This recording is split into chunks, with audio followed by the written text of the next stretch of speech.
The clearest lesson from Lee Min-ho's 2025 is that scale is no longer enough. Big casts, expensive production, unusual concepts, global platforms, and famous source material can generate attention, but they cannot guarantee emotional impact. This is not only a Lee Min-ho issue. It reflects a wider shift in Korean entertainment. When the Stars gossip had scale. It had stars, budget, and a distinctive concept. Omniscient Reader also had scale, a popular source, genre spectacle, cinema ambitions, and international marketability.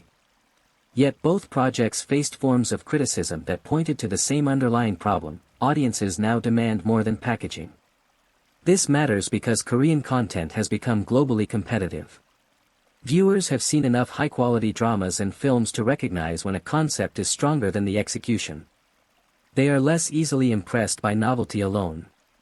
A space setting must support the emotional story. A fantasy survival world must deliver more than CGI and premise. A star must be given material that allows performance to matter. For Lee Min-ho, this creates a turning point. His name still has tremendous value, but value must be attached to sharper scripts. The era when star power could carry uneven writing is weaker now.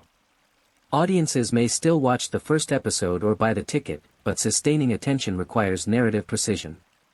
This does not mean he should avoid ambitious projects. On the contrary, ambition is necessary for an actor at his level. But ambition must be disciplined. A strange concept needs emotional clarity. A big adaptation needs character depth. A thriller needs moral tension.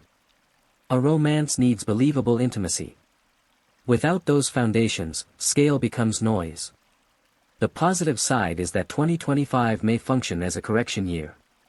Mixed reception can be useful if it leads to stronger choices. It can reveal what no longer works and what must change. For Lee Min-ho, the path forward may not be larger projects, but better shaped ones. This is why Assassins is so interesting. Compared with a space romance or webtoon fantasy, a political thriller may offer a more grounded test. It may force the performance to rely less on image and more on pressure. If the writing is strong, it could be the kind of project that shifts the conversation. The broader conclusion is simple: Lee Min-ho does not need more visibility. He already has it. What he needs now is narrative necessity. A role where the story would lose force without him. A role where the audience stops discussing whether he is still a global star and starts discussing what he did inside the scene. That is the difference between fame and renewal. And after 2025, renewal is the more important word.